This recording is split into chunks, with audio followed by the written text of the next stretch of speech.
നമ്മള് തുപ്പല് പടക്കം പിറ്റിട്ടുണ്ട്. ഇതെന്താ തുപ്പല് പടക്കം വെച്ചാ എന്താ? പടക്ക പൊട്ടുമോ അത്? എങ്ങനെ പൊട്ടും? വെള്ളത്തിലിട്ടാ പൊട്ടും. അതാണോ തുപ്പല് പടക്കം എന്ന് പറയുന്നേ? ആ കൊള്ളാം.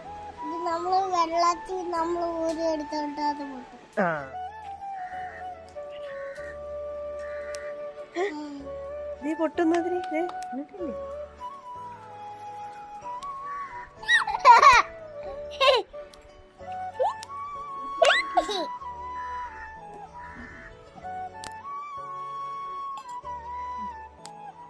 എല്ലാം പൊട്ടിയത് വെച്ചിട്ട് നമ്മള് എല്ലാം പൊട്ടി.